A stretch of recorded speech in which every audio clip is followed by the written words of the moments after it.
Listen to the statement recorded in Psalm 83:4. Come and let us cut them off from being a nation, that the name of Israel may be remembered no more.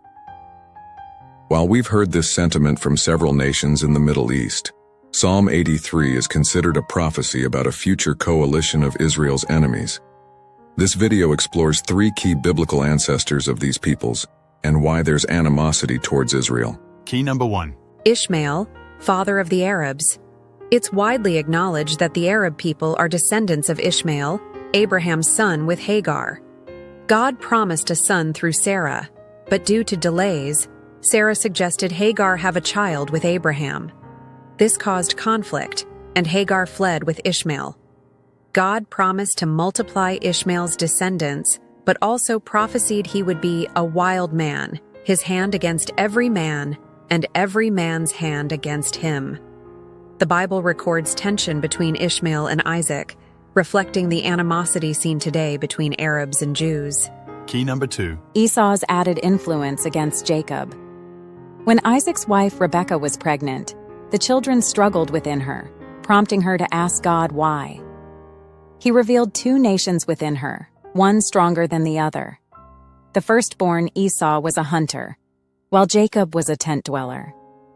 Esau traded his birthright for a bowl of soup, losing the primary blessing passed down from Abraham. This led to bitterness and resentment, with Esau vowing to kill Jacob. This hatred continued through Esau's descendants, the Edomites, who were known for their hostility towards Israel. Another important point, Esau married Ishmael's daughter, uniting these 2 peoples in their resentment towards Israel. The Bible prophesied Esau's descendants would be violent and never prevail against Jacob.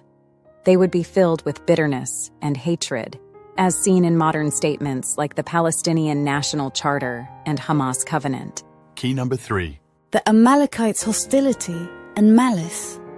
Amalek, Esau's grandson, was the father of the Amalekites who repeatedly attacked Israel, targeting the weakest civilians.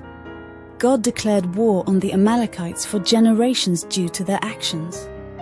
Though King Saul spared King Agag, some Amalekites likely survived, continuing their hatred. This is seen in the book of Esther, where Haman, an Amalekite descendant, sought to wipe out the Jewish people. Bringing it all together, Psalm 83 prophesies a future alliance against Israel, including Edom, Ishmaelites, and Amalek. The text mentions their desire to cut them off from being a nation. This ancient hatred continues today, influencing the sentiments surrounding Israel.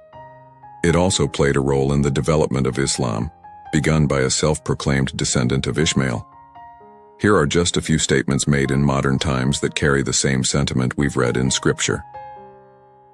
In July 1968, the Palestinian National Charter, Article 4 states, "The Palestinian personality is a permanent and genuine characteristic that does not disappear. It is transferred from fathers to sons." The original Hamas Covenant states in the preamble, "Israel will exist and will continue to exist until Islam will obliterate it, just as it obliterated others before it." These statements, and countless others, resonate with what we see throughout the Scripture, and many will state that it is just a coincidence and that we're overreading it. It's important to acknowledge the complexity of the Middle East, consisting of diverse peoples with varying histories. Future videos might delve deeper into these nuances. While this topic can be sensitive, it's crucial to recognize that not everyone in the region holds the same views toward Israel. However, the objective of this video remains to shed light on ancient factors influencing present sentiments in the Middle East. It highlights how historical narratives documented in the Bible, even thousands of years ago, can still resonate today. You can see, for example, that today the Palestinian extremists are very similar to the Philistines, who lived in what is today called Gaza, where the Philistines decided to destroy anything that Jacob built, especially the well for water. Similarly, the Palestinians have destroyed every piece of infrastructure that was created by the Israelis before they left in 2005, when that area was prospering. History is repeating itself. The Philistines were a people of Aegean origin, who settled on the southern coast of Palestine in the 12th century BCE. about the time of the arrival of the Israelites. According to biblical tradition, the Philistines came from Caphtor, possibly Crete, although there is no archaeological evidence supporting this claim. They were often in conflict with the Israelites and were eventually defeated by King David in the 10th century BCE.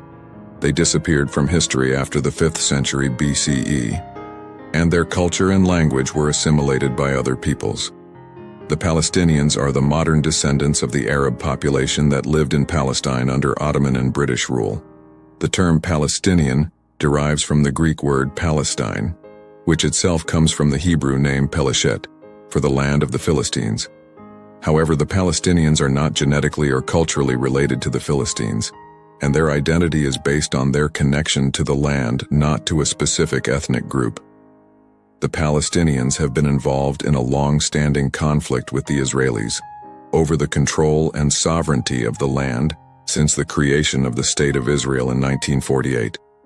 Remember, this script presents a specific interpretation, and it's important to research and evaluate information critically, considering diverse perspectives and potential biases.